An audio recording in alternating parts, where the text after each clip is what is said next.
الحمد لله وحده والصلاة والسلام على من لا نبي بعده أما بعد أعوذ بالله من الشيطان الرجيم بسم الله الرحمن الرحيم لقد كان لكم في رسول الله أسوة حسنة صدق الله العظيم سرمایہ حیات ہے سیرت رسول کی سرمایہ حیات ہے سیرت رسول کی فلاح کائنات ہے سیرت رسول کی بنجر دلوں کو آپ نے سیراب کر دیا بنجر دلوں کو آپ نے سیراب کر دیا ایک چشمہ صفات ہے سیرت رسول کی محترم و مکرم اساتذہ کرام و معزز سامعین اعزاز اور میرے عزیز ساتھیوں السلام علیکم ورحمۃ اللہ وبرکاتہ۔ آج کے اس نورانی عرفانی محفل میں جس عنوان پر مجھے لب کشائی کرنے کا موقع ملا ہے وہ سیرت النبی صلی اللہ علیہ وسلم ہے۔ جناب صدر یہ تو وہ موضوع ہے جس کے بیان کے لیے ساری دنیا کے درختوں کو قلم بنا دیا جائے اور سمندروں کے پانی کو روشنائی بنا دیا جائے اور زمین سے آسمان تک کے خلا کو اوراق بنا دیا جائے،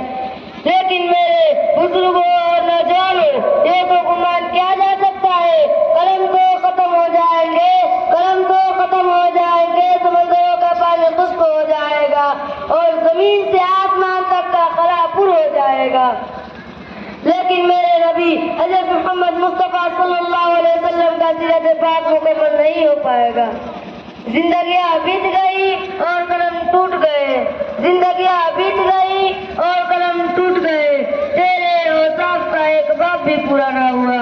جناب صدر ایک مومن کے لیے ایک مسلمان کے لیے ایک کلمہ گو کے لیے حضرت نبی کریم صلی اللہ علیہ وسلم کی ذات غلامی ہر اعتبار سے موقف و محور ہے۔ یہی وجہ ہے کہ یہ طرفین یہ مشرقین یہ مغربین ہر جہاں جانب کے انسان حضرت نبی کریم صلی اللہ علیہ وسلم کی ذات غلامی میں گم ہے۔ اس کی عقیدت ہر آن و بو میں لالا و گل میں مہکتی ہوئی چمن میں مہکتی ہوئی گلیوں میں بلبل کی چہک میں ہوا کی لہروں میں نبی صلی اللہ علیہ وسلم کی جلوہ دیتی ہے، مگر مسلمانوں ہمارا نبی تو اور ہو رہا ہے، ہماری پہچان کی حد سے بھی تو بالاتر ہے۔ اسی وجہ سے کسی شاعر نے کہا ہے فقط یہ شعر کہہ دینا مناسب سمجھتا ہوں فقط یہ شعر کہہ دینا مناسب سمجھتا ہوں جو فلسفیوں سے کھل نہ سکا جو فلسفیوں سے کھل نہ سکا اور نقطہ اوروں سے حل نہ ہوا جو فلسفیوں سے کھل نہ سکا اور نقطہ اوروں سے حل نہ ہوا اور آج کملی والوں نے بتا دیا ہے کسانوں میں۔ اسی چند باتوں پہ میں اپنی تقریر ختم کرتا ہوں۔ آخری دعا